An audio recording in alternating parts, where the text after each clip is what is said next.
My name is Glenn Zimmerman. I'm with Podium Data, and welcome to this episode of Storytellers. It's a podcast series where we try to explore brief topics under 15 minutes, and they're usually things that are much more interesting heard than read. So everybody's had their share of blogs. We're going audio. So today I'm joined by Bob Vecchione, CTO at Podium Data. Bob is a co-founder of the company and also for decades has led teams in delivering industry-leading solutions in enterprise management for household names like Travelers, American Express, JP Morgan, and more. Welcome, Bob. Thanks, Glenn. Today what we're going to talk about is something Bob's really passionate about. And it's hopefully will resonate with the data delivery teams, but also data consumers and business analysts as well. We'll sort that all out for you when we talk through it. The episode's called, What About the Left Side of Your Data Architecture? And for people that live and breathe by architectures, you know what that left and right means. Bob's going to take us through the top 5 areas of data onboarding and learn how to apply right-minded thinking to the left side to help your business strategy win. So Bob, set it up for the listeners. How did this right to left-minded thinking even come to be? So that's a good place to start because it is the beginning. So I think all of the data delivery folks out there understand the picture that we're talking about, where your internal data architecture picture starts with data sources on your left, and they really can be any type of data source, Internet of Thing data sources, mainframe data sources, XML sources. And then that flows through some functional flow all the way over to the right side of the picture, which is your data consumption. And there is always, and rightfully so, a heavy focus on the data consumption because that's usually where your business users are driving value out of that data. Things from business intelligence tools to data analytics. All of that stuff really is the focus of the right side. From our perspective and from my experience, it's not necessarily that folks don't focus on that left side of the picture. It's really that they treat the left side of the picture almost as a framework rather than a real data delivery mechanism. And in some ways, it really is a data delivery mechanism. And we're going to talk about our approach on that. And as you mentioned, kind of approaching this from a top 5 perspective will give the listeners some understanding of what's important when they're really talking about that left side of the picture. Okay. Pay no attention to those fire alarms in the background. Everything's fine here. So the left side, many could argue, is solved with ETL tools, ETL programmers. You know, that if you speak to them, they probably say, I got this, right? Where does Podium fit in? So that's really a great point, and that's probably a good place to go next. When we look at enterprises, data architecture picture, and technology stack, as Glenn said, you guys are really starting with the how do I get my data from the source over to a place where we can start consuming it. And what we see is really kind of 2 things happening in the marketplace today. One is the traditional ETL tools are leveraged to actually do that data movement from the left side over to the right side. As a part of that process, on some of the more complex data sources, there are some transformations that take place. And the problem with those traditional methods really are range from a couple things. One is the timing. How long does it take to do that? You need a set of developers to actually go create these flows, implement these flows, and as flexible as they can be with metadata, there's still really a fit-for-purpose flow based on the source.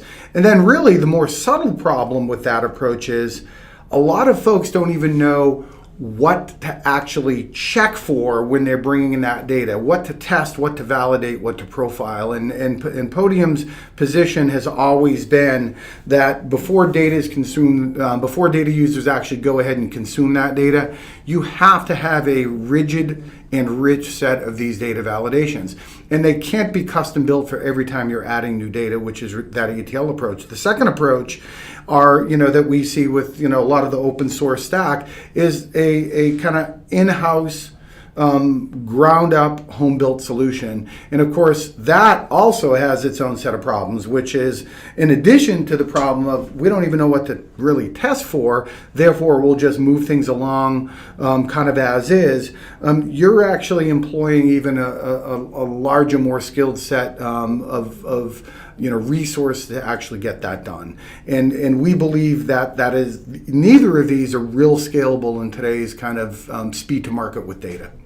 That's why that left side's so important, the first mile. Absolutely. Because it's where it comes together or it falls apart. Absolutely. And one of the challenges on that left side is there's a lot of data delivery folks that kind of consider themselves done when that data is moved from the left and ready for consumption by the right, ready for consumption by analytics users.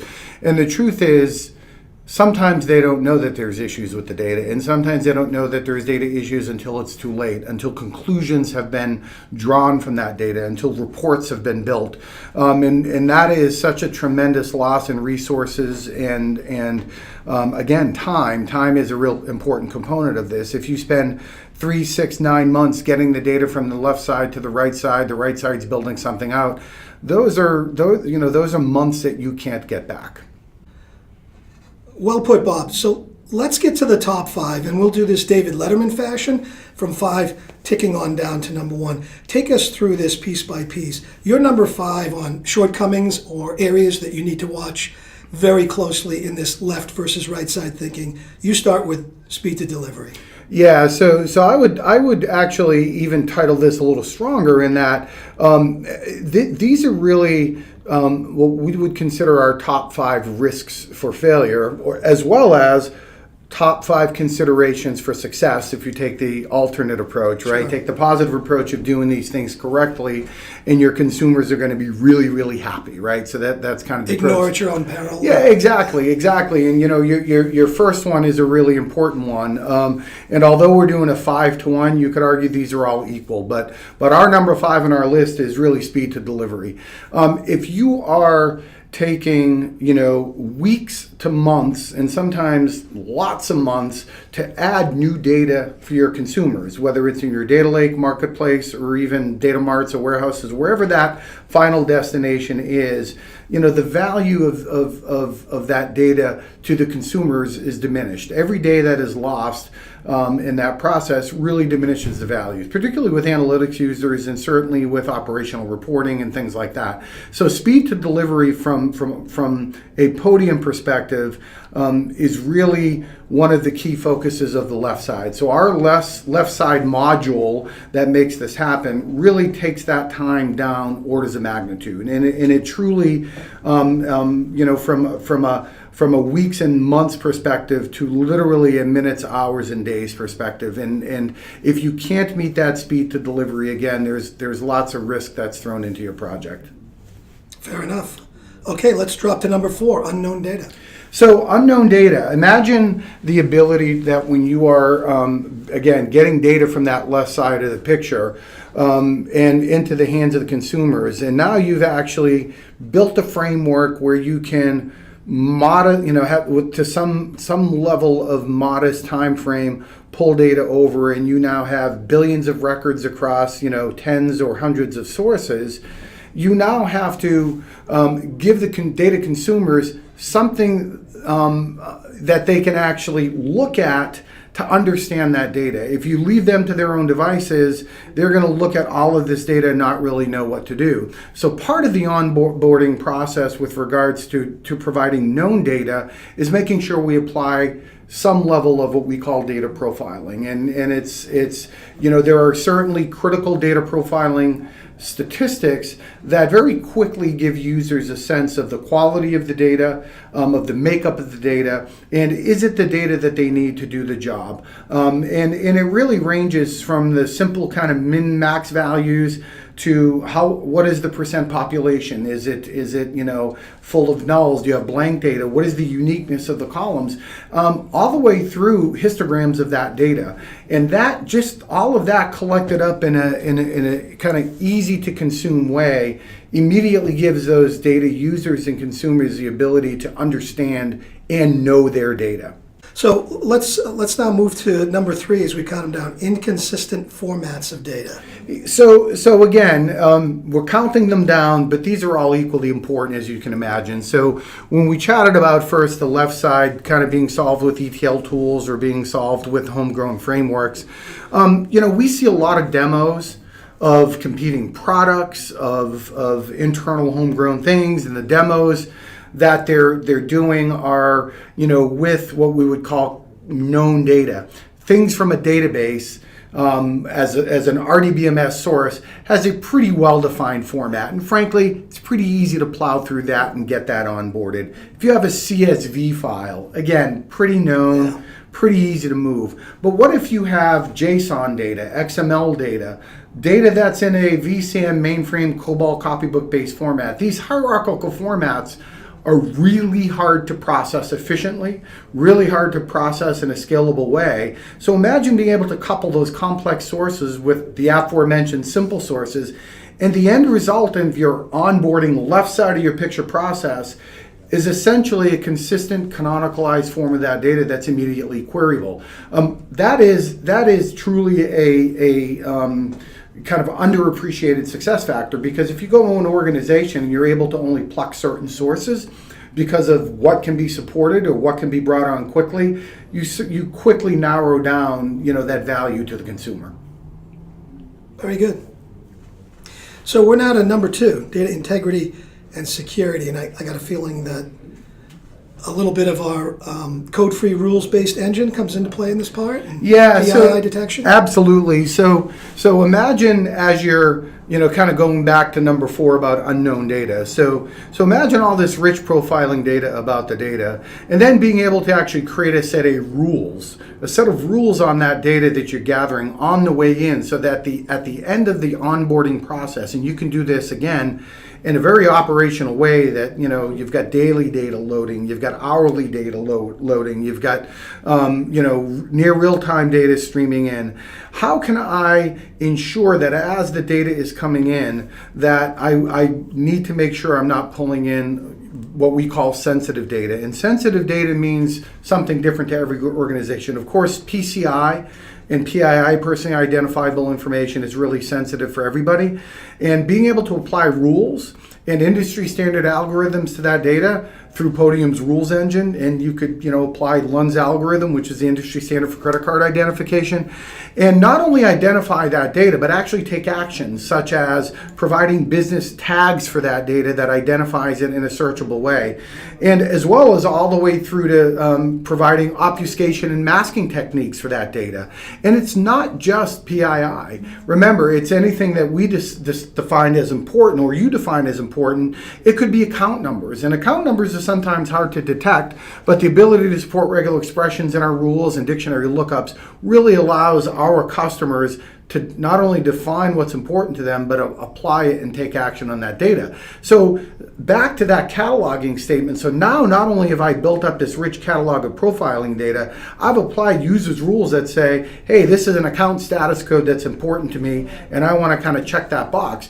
Now I can actually look at all my account status fields across all my sources of data and start to rationalize that data. Again, this is all in an operational way. This is not a one-time off-to-the-side thing. This is stuff that actually is going to execute every day, thousands of times a day. Okay. Automation in this whole process. So bring it home.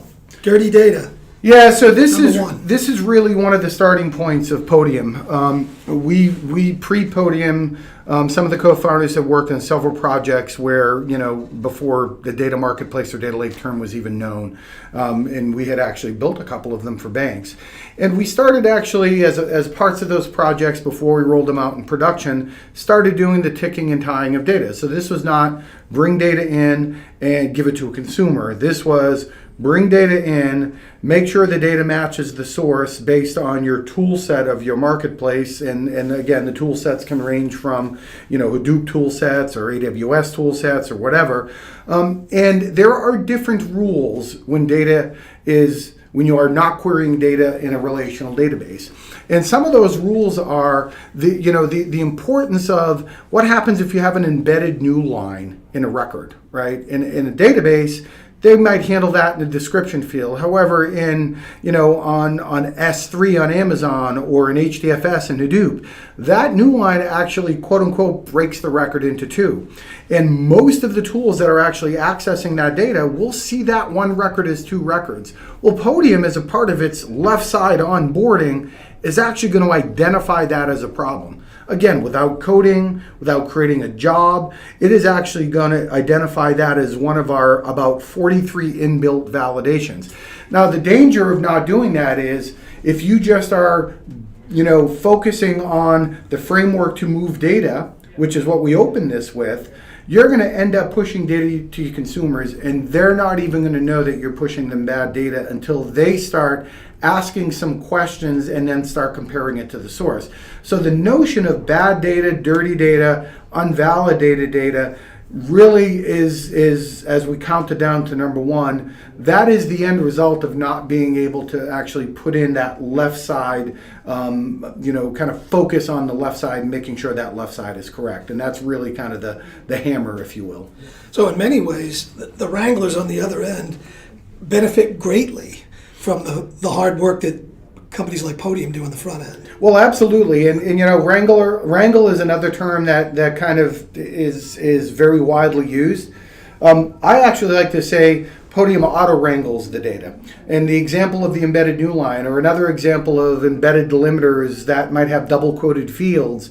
All of those things, Podium actually not only identifies, but we cleanse those on the way in. So a user is not seeing the double quotes. We're handling the embedded delimiter. So we are kind of auto-wrangling that, Glenn, to your point, where when the user actually wants to do something with the data, they don't have to worry about cleaning up the data. They can actually worry about driving value from the data. They can worry about, pushing that data into their predictive analytics model and actually getting answers that they can feel extremely confident in because they know that data has been vetted, been validated, and been profiled. And that is the punchline on the left side, right? Speed to delivery, speed to market, and making sure the data is known. Bob Vecchione, thanks for joining us. So much appreciated, Bob, for helping some of our listeners out there, maybe teaching a few folks to switch hit on their thinking, a little more left-handed than right-handed. Absolutely. To help their data management teams get better gains. Thanks for joining this episode of Storytellers, and this completes the episode. I'm going to close with this that I ask all my guests. What's your beverage of choice? Are you a Scotch man? No, I'm more of a beer man. You're a beer man. Absolutely. What kind of beer? Really any beer. I'm an easy beer drinker, believe it or not. And believe it or not, don't frown upon this. Typically it ranges from Miller Lite to Sam Adams Seasonal, and that's pretty much there you go. where I All right, that's a guy easy to please. Okay, bartender, we'll take a cheap beer and a Tito's and soda.